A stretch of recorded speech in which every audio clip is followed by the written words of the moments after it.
Joining me now, Jeremy Edwards, former FEMA Deputy Director of Public Affairs. Jeremy, DHS Secretary Kristi Noem denies there was any delay in providing resources. As someone who has been behind the scenes, who knows how things operate on the ground, what did you see in FEMA's response? Yeah, I think, and thank you for having me on the show today. I think what I saw in FEMA's response is a break from a typical process that has previously allowed the agency to lean forward in events like this.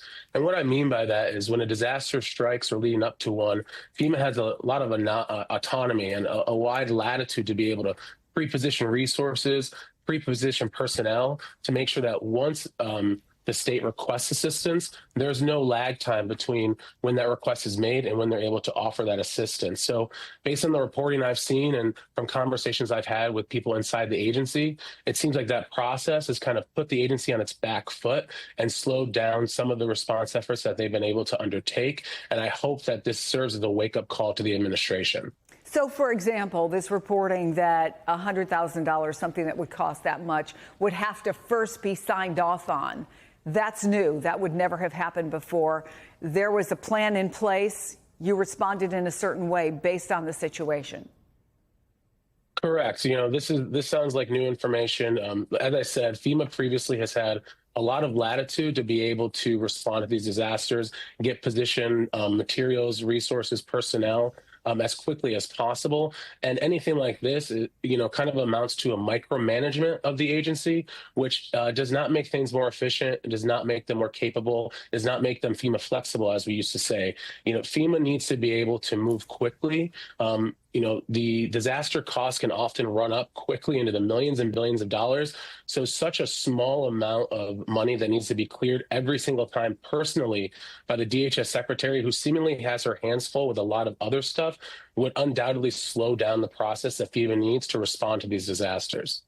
FEMA, as you know, has faced calls for reform for decades. Trump administration officials have even pushed to eliminate the agency, and he raised the possibility that could happen with the argument they want states to lead their own responses.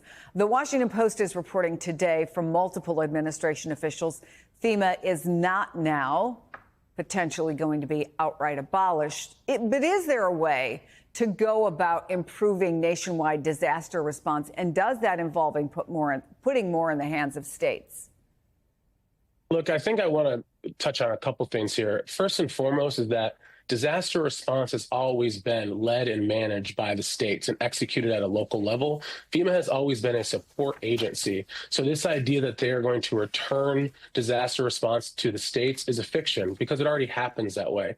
Second, I think I'd be the first one to say that, and others who have worked for the agency, that there are ways that we can improve FEMA assistance. And the previous Administrator Criswell, who I worked with closely on the ground in many disasters and helping her for interviews like these, had taken a lot of actions to make FEMA's recovery efforts, the way that people can get assistance, more streamlined and more efficient. So I think what this disaster shows is that FEMA is needed now more than ever. And I am glad to see that the administration has backed off this idea that they are going to get rid of the agency because people need FEMA now more than ever. So I think that any steps that they can take to improve the recovery process for individuals to make getting that assistance easier is going to be welcomed by anybody. But any actions that they want to take to diminish or shrink the agency or outright abolish it are not going to be well received and are going to hurt survivors ultimately. Jeremy Edwards, thank you for being on the program. Appreciate it.